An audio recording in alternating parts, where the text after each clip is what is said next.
Hi, I'm James Creer, and I'm excited about playing the character Mitch Album. And I'm Kurt Gravenhorst, and I'll be playing the part of Morrie Schwartz. I'm Doug Baird. I'm directing Tuesdays with Morrie. Nick Nichols and Kathy were talking. They were looking for a show to do for the season, and Nick said, how about Tuesdays with Morrie? And Kathy said, great. Let's do that. And then they approached me and they said, how would you like to direct Tuesdays with Morrie? And I said, great. And they said, how would you like to direct it with Kurt Gravenhorst and James Creer? And I said, great. So here we are. It's such a pleasure to work with these two gentlemen. They are both so talented and so giving and so trusting. The characters are developing beautifully.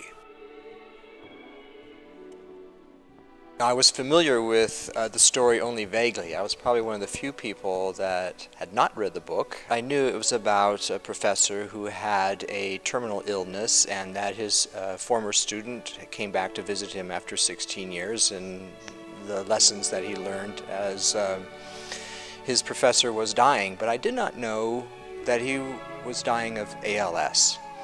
And I had a very close friend and colleague that I worked with who died just a few years ago in his 50s of ALS. I think I've not only gained a lot of insights from doing this play by just listening to the words of Morrie Schwartz, but it also put me in better touch with what my own friend was going through. And of course I can bring my own experience to this play. So being intimately familiar with this dreadful disease, I think, has given me some insight into how to play the part. The character is awakening in a lot of ways personally, because what he's saying is not only, for Mitch. I mean, I've been able to kind of look into that myself and see it personally, given I've had some tragic losses, real close here too.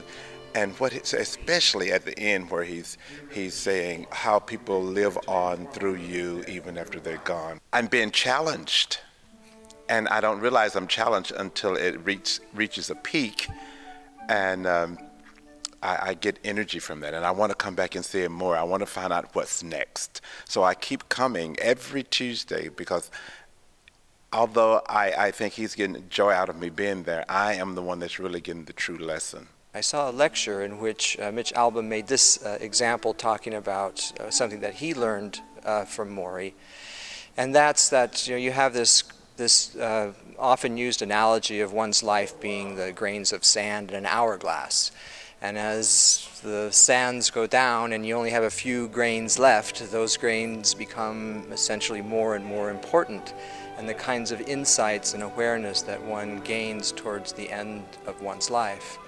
And what Morrie, I think, was able to teach Mitch, and by extension one of the major things that I've learned, is that every one of those grains of sand shouldn't matter. In other words, the one that's dropping right now is as important as the last one.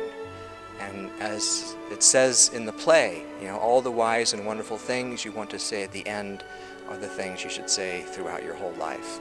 And that's, I think, the major lesson that I've learned of the many from doing this part.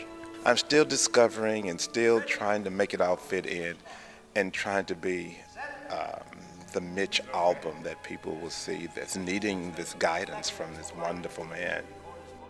We're listening to Morrie because Morrie is dying. And of course, this is a true story. And Morrie did say these words. This is not made up, it's true.